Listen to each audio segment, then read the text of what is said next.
जय गुरु जी। मैं डॉक्टर आनंद प्रदीक्षित, आपके अपने brain train programme for UPSC and PCS Shikhar IAS academy Ghaziabad और लाइफ मैनेजमेंट चैनल से ये प्रोग्राम जो मैं अपलोड कर रहा हूं, आज का वीडियो ये brain train programme for UPSC से अपलोड कर रहा हूं। मेरा आपसे कहना ये आप ही के इंटरेस्ट में कि आप मेरा दूसरा चैनल जो वास्तव में आप ही का चैनल है, जिस पर कि मैं जीवन से संबंधित चीजें डालता हूं, जब तक लाइफ मैनेज नहीं होगी तो आईएएस पीसीएस नहीं बन पाते। तो लाइफ मैनेजमेंट के इसमें बहुत सारे वीडियो पड़े हैं इस चैनल पर, लेकिन मैंने चैनल सेपरेट कर दिया, बट चूंकि आप लोग कम देखते हैं तो मैं वहां कम वीडियो अपलोड कर रहा हूं। एपीएलएम सर्च करेंगे कैपिटल लेटर में, यूट्यूब के सर्च बॉक्स में जाके एपीएलएम आनंद प्रदीक्षित लाइफ मैनेजमेंट का शॉर्ट फॉर्म एपीएलएम, आपको तुरंत वीडियो मिल जाएंगे। मेरे वीडियो आपको तुरंत पहचान में आ जाते हैं, बस आप उनको देख के नीचे सब्सक्राइब करिए, घंटी का बटन दबाइए जिससे आपको मैसेज मिलता रहे। और आप जब आखिरकार ये सोचिए इस पर 30,000 सब्सक्राइबर हैं, तो उस पर कुल मिला के 1400 हैं अभी, तो इसका मतलब आप लोगों ने अभी सब्सक्राइब नहीं किया है।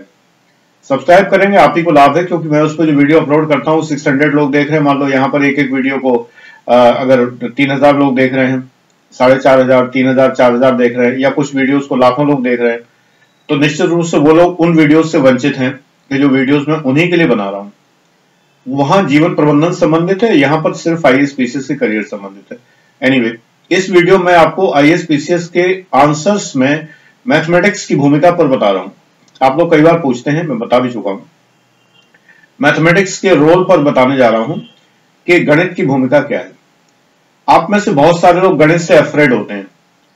मैं इस बात को दोहरा दूं कि मैं पीसीएम से ही हूं, और जैसा कि आपको पता ही है, जो एग्जिस्टिंग व्यूअर्स हैं, कि टॉपर हूं हमेशा से। जनता कॉलेज बकेवर में जिसको विश्वास न हो जाके दीवार पर देख ले, 1973 के टॉपर्स मेरा नाम लिखा हुआ है। इलाहाबाद यूनिवर्सिटी में जाके देख ले, केमिस्ट्री डिपार्टमेंट में टॉपर्स में नाम लिखा हुआ है मेरा। आनंद प्रदीक्षित मेरा पेन नेम है, प्रमोद कुमार दीक्षित लिखा मिलेगा आपको। तो मैथमेटिक्स मेरे लिए ये कहिए कि मैथमेटिक्स में मुझे कोई दिक्कत है, कोई इसलिए मैं इसका विरोध करता हूं, ऐसा कुछ नहीं, मुझे कोई दिक्कत नहीं। मेरा सब्जेक्ट एमएससी में फिजिकल केमिस्ट्री था, जिसमें क्वांटम मैकेनिक्स मेरा मेन विषय था। स्टैटिस्टिकल मैकेनिक्स और क्वांटम मैकेनिक्स, ये मैथमेटिक्स की चरम सीमा होती है, जो भी हो सकती है, वो था पूरा। एमएससी का मैथमेटिक्स बहुत कुछ जो है फिजिकल केमिस्ट्री में क्वांटम मैकेनिक्स की रिसर्च में आ जाता है। तो मेरी रिसर्च केमिकल काइनेटिक्स के क्वांटम मैकेनिकल मॉडल्स के ऊपर थी, जो क्वांटम मैकेनिक्स में जो स्टडी करते हैं केमिकल काइनेटिक्स को, उस पर रिसर्च वर्क था मेरा, जिससे मैंने डीफिल लिया। डीफिल के बाद मैंने पीडीएफ किया, पोस्ट डॉक्टरल फेलोशिप, एसआरएफ लिया, जेआरएफ, एसआरएफ, और वो भी सीएसआईआर की, नॉट यूजीसी। सीएसआईआर ज्यादा प्रेस्टिजियस है सीएसआईआर की, जिसकी कहानी आप लोगों को पता है कि इंदिरा गांधी को पत्र लिख के और मैंने विरोध जाहिर किया था कि मुझे नहीं मिली थी फेलोशिप, तो अल्टीमेटली उन्होंने मुझे स्वयं अपने हस्ताक्षर से लेटर लिख के मुझे भेजी थी।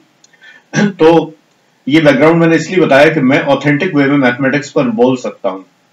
मेरा ऑप्शनल नहीं रहा मैथमेटिक्स, ना मैं इस सब्जेक्ट को पसंद करता हूँ आईएएस पीसीएस के लिए, बिल्कुल ना मात्र के लिए। तो खैर, ऑप्शनल की तो बात ही नहीं हो रही।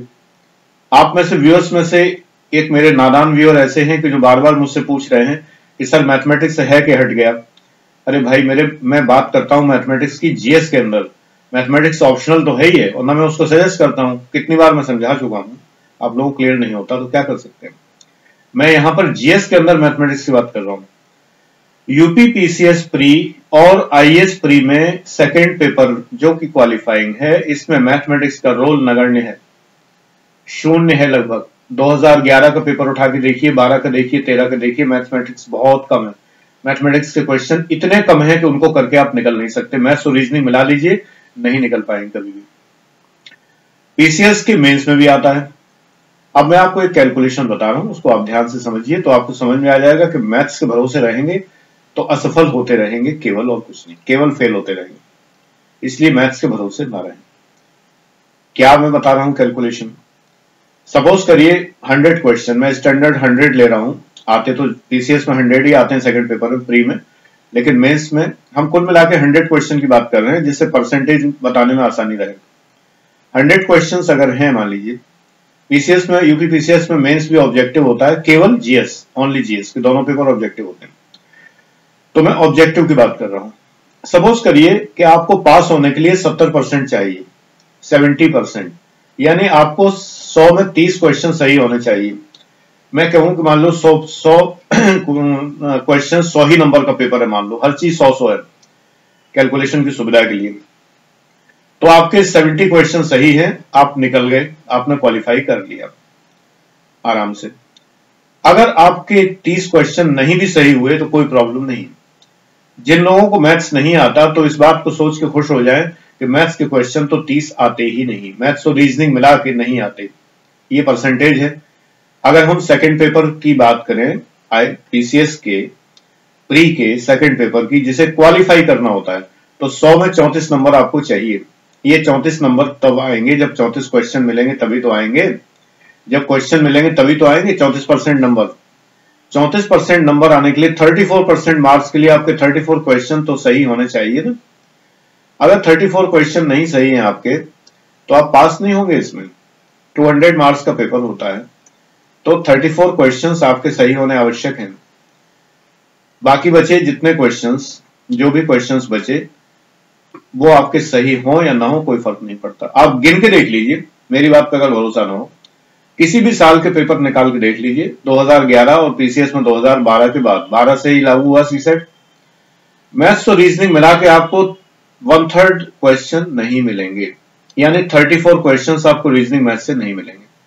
इसलिए मैथ्स की भूमिका यहां नहीं है। अगर आप मैथ्स के टोटल क्वेश्चन छोड़ दें तो आप कैलकुलेट कर लीजिए कि वो सारे क्वेश्चन 34% से बहुत ज्यादा है।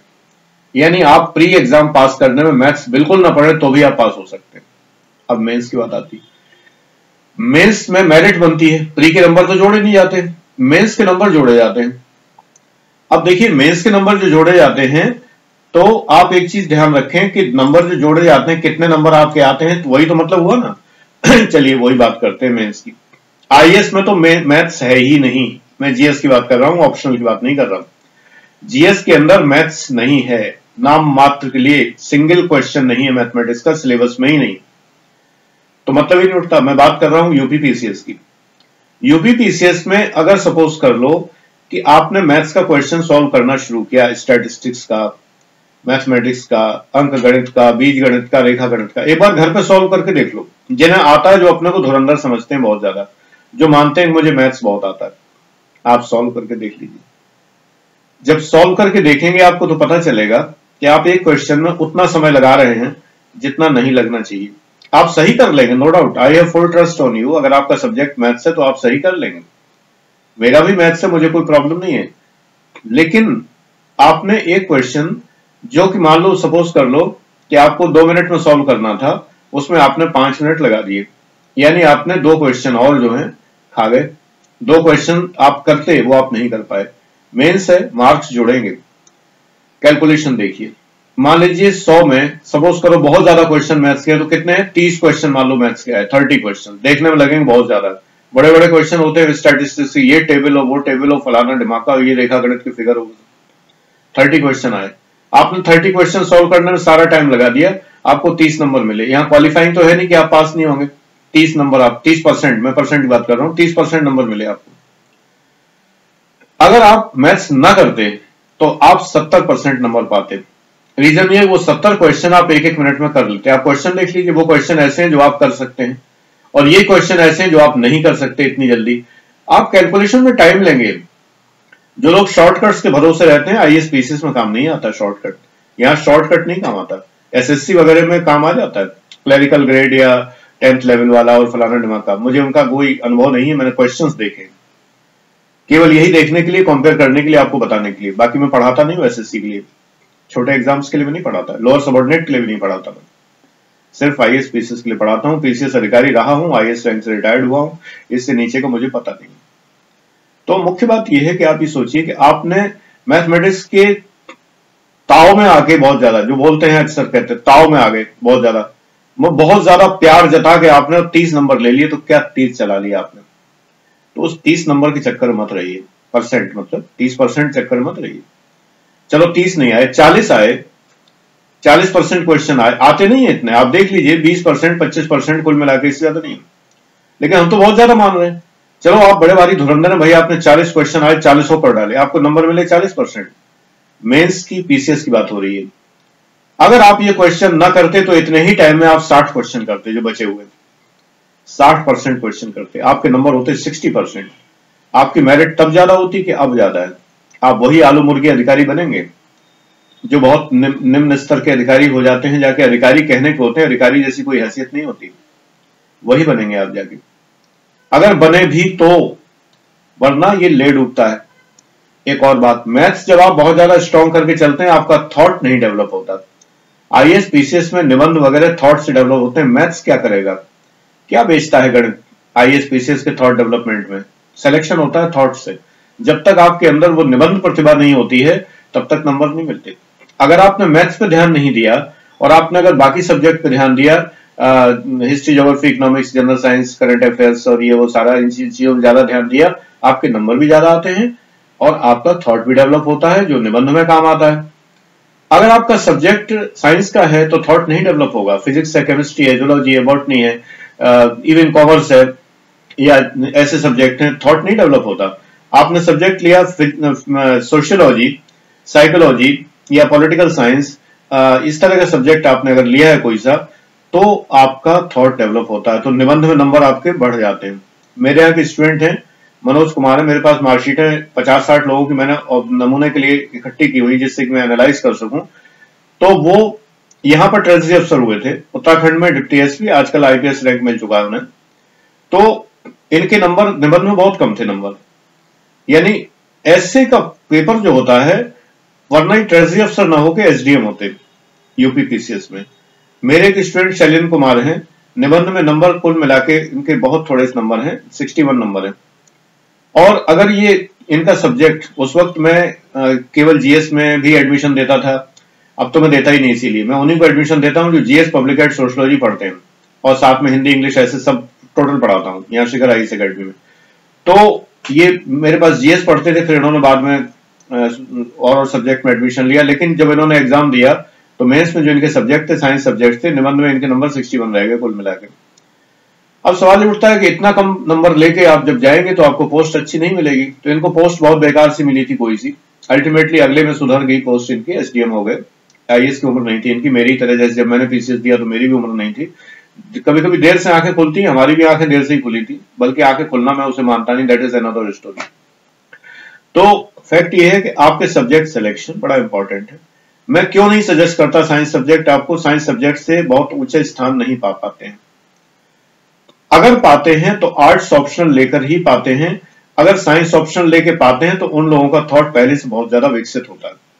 या तो आपका थॉट पहले से बहुत अच्छा विकसित हो आर्ट्स में, फिलोसफी में, तो आप साइंस सब्जेक्ट लेकर भी, आप फिजिक्स लीजिए, केमिस्ट्री लीजिए, मेडिकल साइंस लीजिए, आप कुछ भी लीजिए, आप निकाल सकते हैं। That depends on. बट मेरे यूट्यूब के व्यूअर्स अभी काफी ऑर्डिनरी हैं, काफी मध्यम वर्गीय हैं अध्ययन के मामले में।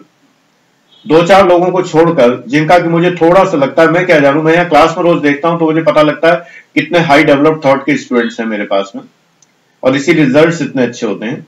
रिजल्ट में मेरा कुछ नहीं करना, मैं सबको बराबर देता हूं।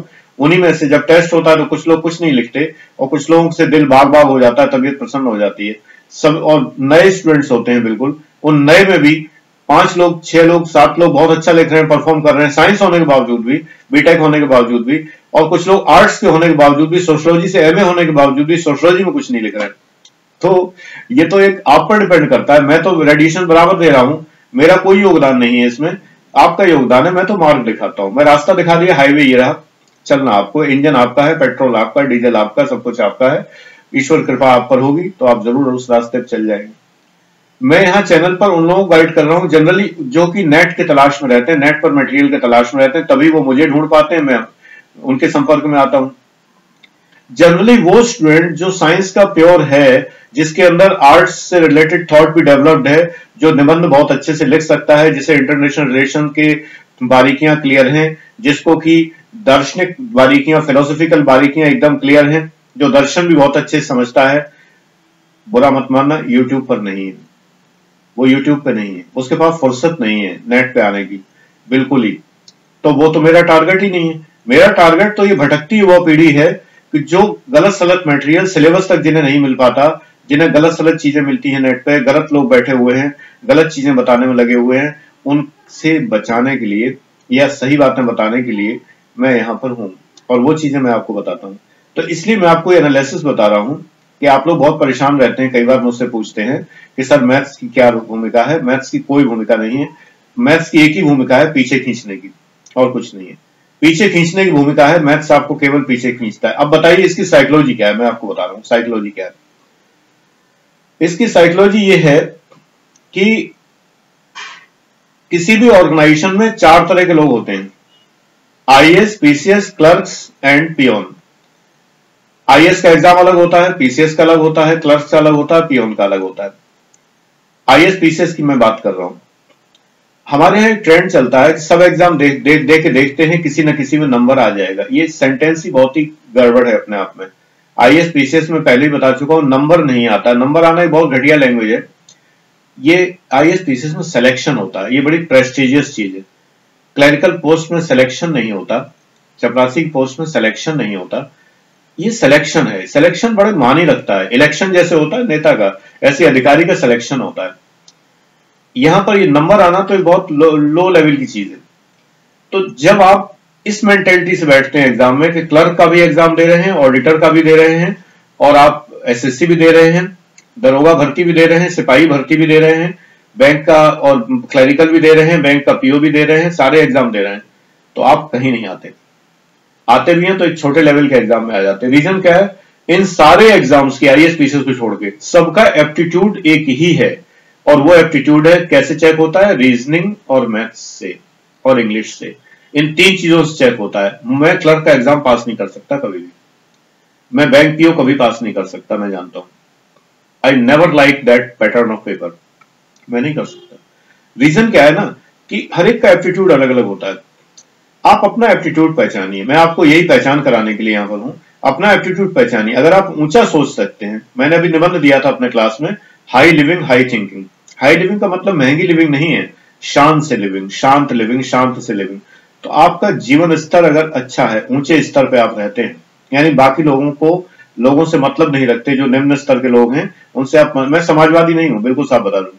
समाजवादी मतलब पार्टी से नहीं, समाजवादी का मतलब ये सब बराबरी, सब बराबर है, फलाना, ठीक है, सम्मान सबका करता हूं, लेकिन मैं संपर्क में क्यों रहूं सबके? वाई? मेरा लेवल अलग है, इस मामले में तानाशाही हूं बिल्कुल। मेरा लेवल अलग है, सम्मान सबका है, हर पेशे का सम्मान है सबका, बट मैं उनके साथ बैठूंगा थोड़ी किसी के। इस मामले में आप भी डिफरेंट रहिए। आप उन लो लेवल के लोगों का, जब आप बस में ट्रेवल करते हैं तो जो आपकी सीट के अगल बगल बैठे चर्चा करते हैं राजनीति की, ये सबसे घटिया चर्चा है दुनिया की, सबसे घटिया चर्चा है। इससे कुछ हासिल नहीं होता। कभी किसी को मत बताइए कि आप आईएएस पीसीएस तैयारी कर रहे हैं, वो आपको फौरन दिमाग चाटने में लग जाएगा। लोगों को हमारे देश में दिमाग चाटने की बहुत आदत है। ये जो ट्रेन में ट्रेवल करने वाले, एमएसटी वाले, और जो बसों में ट्रेवल करने वाले, चौराहे पर खड़े हुए, बसों के अड्डों पर खड़े हुए, बस अड्डों पर खड़े हुए, और नाई की दुकानों पर बैठे हुए, गांव में कस्बों में जो नाई की दुकान होती है, सैलून जो होता है, उस नाई की दुकानों में बेंचों पर कुछ निठल्ले बैठे होते हैं, केवल अखबार पढ़ने आ गए होते हैं। वो लोग जो हुए, गांव की पुलिया बैठे हुए बुजुर्ग, जो कि गांव में से एक नहर निकलती है, उसकी पुलिया ठंडी होती है, थोड़ी पानी निकलता है वहां से, वहां गांव के कुछ लोग निठल्ले लोग आके बैठ जाते हैं। ये सब, इनसे बचो। ये समाज आपको बहुत घातक है, आपके लिए बहुत घातक है। इस सब से बचो। रिश्तेदारों के झुंड, शादी ब्याह में प्लेट लेके खड़े हुए झुंड, इन सब से अवॉइड करिए। हाई लिविंग रखिए, थोड़ा अलग रहिए, यही हाई लिविंग। हाई थिंकिंग करिए। तो ये हाई लिविंग हाई थिंकिंग है। मैंने निबंध दिया था हाई लिविंग हाई थिंकिंग, और मुझे अच्छा है कि बहुत से लोगों ने बहुत अच्छे ढंग से इसको लिखा भी है। फैक्ट ये है कि आपका चिंतन में बदलना चाहता हूं। अगर आप बदल लेंगे चिंतन तो आप आईएएस पीसीएस हो जाएंगे। मैं आपको क्लर्क बनाने के लिए नहीं हूं यहाँ पर। क्लर्क कोई बुरी बात नहीं है, बहुत अच्छी पोस्ट है, सारी बातें अच्छी है, लेकिन आप फिलहाल यहाँ पर मेरे सामने आईएएस पीसीएस की गाइडेंस के लिए हैं, not for clerical guidance.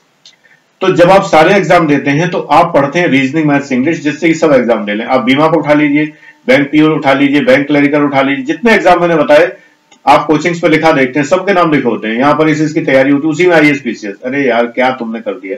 IAS PCS कहां, आईएएस पीसीएस कहां? ये सब एक देश का भाग्य विधाता, एक प्रदेश का भाग्य विधाता, और एक आपने इन सबसे जोड़ दिया साथ में। कोई मतलब ही नहीं उठता साथ में जुड़ने का। तो आप कम से कम इतना आपके माइंड में होना चाहिए, समझ होनी चाहिए कि क्या ऐसी तैयारी पॉसिबल है कोई कॉमन की, जिसमें आदमी आईएएस भी हो जाए, एग्जाम दे आए, और उसी में क्लरिकल एग्जाम भी दे आए। आप लोग यही गलती करते हैं। तो आईएएस पीसीएस वाले बहुत चतुर हैं, पेपर सेटर। वो देखते हैं कि किसके अंदर क्लरिकल एप्टीट्यूड है, कौन रीजनिंग मैथ्स पढ़ता हुआ है, रट्टाफिकेशन लगाता, अभी तक रीजनिंग मैथ्स पढ़ जा रहा है एग्जाम के ठीक पहले तक, इसको भगाओ, बाहर करो इसको। थोड़े क्वेश्चन दे देते हैं, और इतने कठिन क्वेश्चन देते हैं कि जिससे क्या होता है, वो नहीं उलझ जाता है, क्योंकि वही तैयारी करता हुआ है, वो रीजनिंग में उलझ जाता है कि प्रत्येक कुत्ता बिल्ली है, प्रत्येक बिल्ली पैन है, प्रत्येक पैन बंदर है, प्रत्येक बंदर ये है, फलाना, उठपटांग वाहियात की चीजें उन्हीं को करने में लग जाता है। उन्हें करने में लगा रहता है। बंदर कुत्ता पैन बिल्ली में उलझा रहता है और इनमें इनमें उलझे उलझे हमें तो ऐसे क्वेश्चन पढ़ के हंसी आने लगती है। तो ये ऐसे रीजनिंग नॉनसेंस रीजनिंग है, इसका कोई पर्पस नहीं है। आज दुनिया में मैं आपको बताऊं, मेंसा इंटरनेशनल जिसका मैं मेंबर रहा हूं, मेंसा इंटरनेशनल दुनिया के टॉप मोस्ट इंटेलिजेंट पर्संस की संस्था है। अपने मुंह अपनी तारीफ नहीं है, बाकायदा आप देख सकते हैं 1986 में उसका मेंबर हूं। आप अगर नेट पे पढ़ा होगा तो उस जमाने में नेटवर्क नहीं हुआ करता। 1986 से लेकर 1989 तक मैं मेंबर रहा बराबर उसका, मेंसा इंटरनेशनल। मैंने बहुत लिखा है वहां पर। It is the institution of the most intelligent people in the world. मेरे कितने आर्टिकल छपे हैं उसमें, उनकी जर्नल्स में, उनके मैगजीन्स में।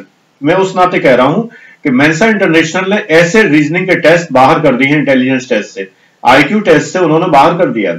वो लोग आईक्यू टेस्ट बनाते हैं, वो टेस्ट मैंने बनाए हैं, तो वो लोग बाहर कर चुके हैं। आज की टाइम पर अंतरराष्ट्रीय संस्थाएं आईक्यू टेस्ट नहीं ईक्यू टेस्ट लेती हैं। आजकल जो है इमोशनल क्वोशिएंट देखा जा रहा है। आईक्यू जमाना खत्म हो गया। ये आईक्यू की बातें कर रहे हैं ये लोग, किस जमाने की बात कर रहे हैं। लेकिन ये आईएएस पीसीएस के एग्जामिनर कोई मूर्ख नहीं है। ये देखते हैं कि कौन से लोग आ गए हैं गलती से भटकते हुए जो यहां को डिजर्व ही नहीं करते, सो दैट इनका टेस्ट ले लेते हैं और जरा और कठिन क्वेश्चन छांट के रखते हैं एकदम से, तो ये उसी में उलझे रह जाएंगे। आप बिल्कुल मैथमेटिक्स से रीजनिंग क्वेश्चन देख लीजिए, आगे आने वाले सालों में ये गायब होने वाले। आज का वीडियो याद रखिए, ये वीडियो में डिलीट नहीं करूंगा। आगे आने वाले साल में लोक सेवा आयोग रीजनिंग मैथ्स के क्वेश्चंस गायब करेगा। कोचिंग्स का प्रेशर है तो मैं नहीं कह सकता, क्योंकि कोचिंग्स भी एक बहुत बड़े प्रेशर ग्रुप के तौर पर उभर के आती हैं जो लोक सेवा आयोग को भी प्रभावित करती हैं। तो इसलिए भले हो जाए, होता रहे, लेकिन ये बिल्कुल उचित नहीं है। एक आईएएस को क्या मतलब रीजनिंग से, क्या मतलब मैथ्स से? ये बंदर कुत्ता बिल्ली क्वेश्चन से उसको क्या मतलब है? मैथ्स वो क्यों सॉल्व करेगा? What is the reason? उसके अंडर में इतने सारे मैथ्स सॉल्व करने वाले, इतने सारे क्लर्क, इतने सारे चपरासी, इतने सारे पीसीएस अफसर, इतने सारे वो लोग हैं। एक पीसीएस के अंडर में इतने सारे पीसीएस अफसर होते हैं, इतने सारे लोग होते हैं, इतने क्लर्क्स होते हैं। वो क्यों मैथ्स सॉल्व करेगा भाई? उसे टेबल बनानी है क्या? टेबुलेशन करना है क्या?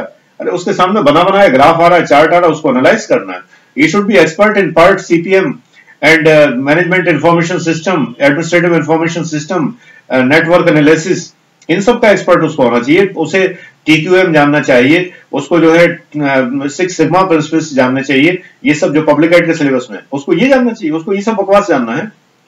ये क्वेश्चन इसीलिए दिए जाते हैं। तो जिन्हें मैथ्स आता है बहुत ज्यादा, वो भी सावधान हो जाएं। इसके बल पर आप बहुत अंतिम मंजिल नहीं प्राप्त कर पाते हैं, जान लीजिए। आप संतुष्ट हो जाएंगे आपने मैथ्स के सारे क्वेश्चन सॉल्व कर लिए, लेकिन पास नहीं होंगे, तो क्वेश्चन ही नहीं आएंगे उतने कि उससे आप पास हो जाएं।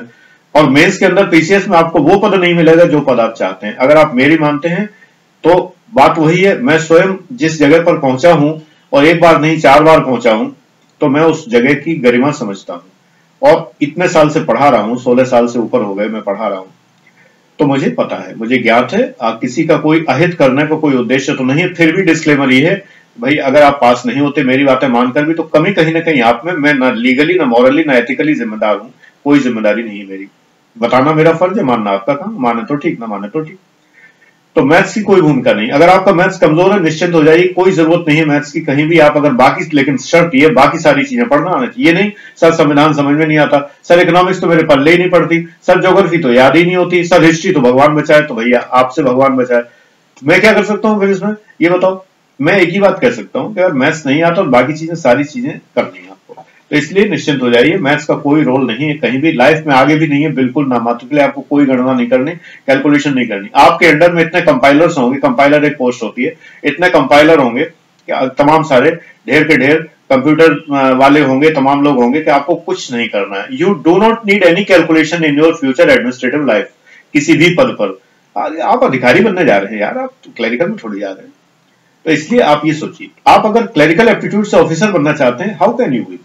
तो इस बात को ध्यान रखिए, मैथ्स का कोई रोल नहीं है। क्वेश्चंस के लिए एक बात जरूर जानिए कि जिस पेपर में, मैं सभी के लिए बता रहा हूं, चाहे वो झारखंड पीसीएस हो, चाहे बिहार का हो, चाहे एमपी का हो, चाहे राजस्थान का हो, आप एक बात जान लीजिए सिंपली, कि आप जब भी कभी कोई भी क्वेश्चन पेपर देखते हैं, बैक ईयर पेपर देखें, तो ये देखिए कितने क्वेश्चन आ रहे हैं, कितने घंटे का है ना, और उसके हिसाब से डिवाइड करिए कि एक क्वेश्चन कितने मिनट मांगता है। हाँ, 10 मिनट कम से कम आप रख दीजिए गोले काले करने के लिए, बबलिंग के लिए। बबल जो होते हैं, ब्लैक करते हैं ना, तो बड़ा कायदे से ब्लैक होना चाहिए। तो टोटल अगर 150 क्वेश्चन है, 100 क्वेश्चन है, तो 8 या 10 मिनट आपको लग जाएंगे। उनको भी घटा दीजिए, उसको घटा के टाइम निकालिए। और उसमें हर क्वेश्चन को पढ़ने का टाइम निकालिए, हर क्वेश्चन को एनालाइज करने का टाइम निकालिए और सॉल्व करने का टाइम निकालिए, ऑप्शन को डिसाइड करने का निकालिए, प्रैक्टिस करिए। और प्रैक्टिस ये करिए कि आपका फर्स्ट रिफ्लेक्स सही है कि सेकंड सही है, दो ही, तीसरा तो बेकार है। फर्स्ट रिफ्लेक्स का मतलब क्वेश्चन देखते ही आपने कहा ए सही है, क्वेश्चन देखते ही आपने कहा सी सही है, ये फर्स्ट रिफ्लेक्स है। फिर चेक करिए कि आपका फर्स्ट सही है कि नहीं। कभी कभी आप फर्स्ट कहते हैं बी सही होगा, फिर आप बाद में जब सारे ऑप्शन पढ़ते हैं नहीं नहीं सी सही है। तो ये भी कैलकुलेट करिए कि आपका सेकंड रिफ्लेक्स सही है या फर्स्ट रिफ्लेक्स सही है, ये देखना बहुत जरूरी है। तुक्का नहीं चलता आईएएस पीसीएस में कतई। कुछ लोग कहते हैं जो सबसे लंबा आंसर है वही सही आंसर होता है, ऐसा कुछ नहीं होता है इसमें। ये एग्जाम ऐसा नहीं है सबसे लंबा आंसर होता है सबसे सही होता है, ऐसा कुछ नहीं, जरूरी नहीं। वो लोग बहुत चालाक हैं, वो कई बार ऐसे ही रखते हैं कि सबसे लंबा आंसर गलत आंसर रखते हैं, ऐसे, इसलिए ध्यान रखिए। तो दूसरी बात ये ध्यान रखिए कि आप कुछ चीजों को पढ़ने में टाइम वेस्ट मत करिए, जिनमें बहुत सारे डेटा याद करने होते हैं, आंकड़े याद करने होते हैं, उनको वेस्ट मत करिए। क्योंकि उसमें जितने महीने आप लगाएंगे वेस्ट करेंगे टाइम, उतने में आप वो चीजें पढ़ लेंगे कि जिनमें डेटा नहीं है, आंकड़े नहीं है। आंकड़े याद करना कोई आसान काम नहीं है। तमाम सारे धंधेबाज लोग जो हैं आपको तमाम आंकड़े और तमाम नाम याद कराने के लिए तमाम मंत्र देते हैं, तमाम सारे वो मंत्र बताते हैं कि ऐसे इन्हें पहला अक्षर मिला लो, फिर एक लड़ी बना लो, एक माला बना लो, एक कहानी बना लो, ये कर लो। उसमें फायदा क्या है? एग्जाम में उसका कोई रोल नहीं है। इसमें आप अगर मान लो आपको 5 क्वेश्चन मिले जिसमें लड़ी और माला बना के आपने नाम याद कर लिए, जो मैं कई बार कहता हूं कि हाइलीना कहां फरार हो, कि पीरियोडिक टेबल के एलिमेंट कहां तक है, फरार तक याद हो गया ज्यादा से ज्यादा। आपको सारे याद करने के लिए जरूरत ही नहीं है कुछ भी। आप क्वेश्चन तो देखो पिछले साल के उठा के, मान लो आपने ये रट्टाफिकेशन किया और 5 क्वेश्चन सही हो गए, लेकिन इन 5 क्वेश्चन को, ध्यान दीजिए मेरी बात पर, इन 5 क्वेश्चन को सही करने के लिए 150 क्वेश्चन में से इन 5 क्वेश्चन को सही करने के लिए, पीसीएस में फर्स्ट पेपर में 150 आते हैं, आईएएस के 100 में से इन 3-4 क्वेश्चन को सही करना, आईएएस में आते नहीं इस तरह के बकवास क्वेश्चन, पीसीएस में आते हैं कभी कभी। तो इनको सही करने के लिए अगर आपने 2 महीने गंवाए, उस 2 महीने में अगर आप बाकी क्वेश्चन तैयार करते तो आप पास हो गए होते। मैं बार बार हर वीडियो में आपका ध्यान दिलाता हूं कि आप लोग फेल क्यों होते हैं, आप लोगों की इतनी बड़ी संख्या फेल की क्यों है। ये फेल लोग जो मुझसे जेलस होके, मुझसे चिढ़ के मुझे गलत सलत कमेंट करते हैं, अगर मुझसे सीख लें तो ये पास हो जाए। क्षमता इनमें भी है, हो सकते हैं, जब ये उस लेवल तक पहुंचे हैं तो ये पास भी हो सकते हैं, लेकिन ये पास नहीं होना चाहते, ये केवल जलते हैं, केवल इन्हें आलोचना करना आता है। मुझे चौराहे पर पीटने की धमकी देते हैं, है ना, और कि इस बाबा को तो चौराहे पकड़ के पीटना चाहिए ये है, गालियां देते हैं, रात को फोन करके मैसेज करके गाली लिखते हैं, ये सब काम कर रहे हैं लोग। ठीक है, ईश्वर आपको देख रहा है ऐसे लोगों को, और मैं ये बताऊं कि बहुत कठोर दंड मिलता है, इसलिए थोड़ा संभल के, होश में, ये मैं बता दे रहा हूं, बहुत क्लियर कहता हूं, मैं हर बार कहता हूं, I become very serious for that, क्योंकि मैं नहीं जानता, मैं कुछ नहीं कर रहा, लेकिन वो देखता है और वो दंड देता है, और उसके ऐसा दंड देता है कि उसकी मार में आवाज नहीं होती है। ध्यान रखिए, बहुत देर हो जाएगी अगर आप बाज नहीं आए इन बातों से, इसलिए मैं कह रहा हूं। तो ये बात बहुत मैं साफ कहता हूं, बिल्कुल शुद्ध हृदय का व्यक्ति हूं, शुद्ध हृदय से बात करता हूं, सच्चाई के रास्ते पे चलता हूं, सच्चाई के रास्ते पे चलाता हूं। मुझे उल्टा सीधा कह के आप जीवन चैन से गुजार नहीं सकते कभी भी, ये बात मैं बता रहा हूं। इसलिए ऐसे लोगों को मैं सावधान कर देता हूं, ऐसा ना हो कि ईश्वर की मार बहुत बड़ी पड़े उनके ऊपर, और पड़ रही है, मैं जानता हूं पड़ रही है, सतर्क नहीं हो रहे फिर भी। एनीवे मेरे प्यारे बच्चों, गॉड ब्लेस यू। आप लोग जो मेरे पुत्र पुत्री समान हैं, बहुत प्यार से बात करते हैं, सारी बातें हैं, बस एक बात ध्यान रखिए, मिलने का प्रयास मत करिए। मैं पर्सनल टाइम किसी को नहीं देता, बिल्कुल ही। आपको जो जानकारी चाहिए व्हाट्सएप पे लीजिए, पर्सनल आने की प्रयास मत करिए। मैं यहाँ आपके सामने हूँ, आपको देख रहा हूँ, मैं आपको भले नहीं देख पा रहा हूँ, आपके फोटो मेरे दिमाग में छप गए, जो आईडी आपने बना रखी है वो मेरे दिमाग में छप गए, इसलिए मिलने का प्रयास न करिए, मिलने की कोई जरूरत नहीं है, यहीं रहिए। यहाँ हम आप बड़े अच्छे, बहुत अच्छे, क्योंकि यहाँ आप आते हैं तो मैं कई बार इरिटेट होता हूँ, क्योंकि वो समय मिलने का होता नहीं प्रॉपर, इसलिए मैं इरिटेट होता हूँ। तो मैं बिल्कुल क्षमा चाहता हूं इस बात से, किसी को भी कष्ट पहुंचता है तो डेफिनेटली मुझे अफसोस होता है, जब मैं लौटाता हूं या किसी को डांट देता हूं तो मुझे अफसोस होता है। हर चीज का एक समय होता है, उस समय पर काम करिए, गलत समय पे आएंगे, गलत काम करेंगे तो बुरा लगेगा मुझे भी, क्योंकि मेरे पास समय नहीं है। और कई समय में करता क्या हूं, मैं आप ही लोगों के लिए, अभी जस्ट मैं 20 मिनट सोया हूं, सरदर्द हो रहा था भयंकर रूप से, फिर भी मैं बैठा इसीलिए कि आज मुझे एक थॉट था जो मैंने क्लास में डिस्कस किया, मैंने कहा आप लोगों को पहले बता दूं, फिर बाकी मैं अपना बाद में देखूंगा। आपसे मैं इस कदर जुड़ा हुआ हूं कि आप से डेली मैं मिले बिना रह नहीं पाता। बस आप भी ऐसे ही मिलिए मुझसे यूट्यूब के कमेंट्स के माध्यम से, यहाँ आने की बात नहीं है। ठीक है, thank you very much, God bless you.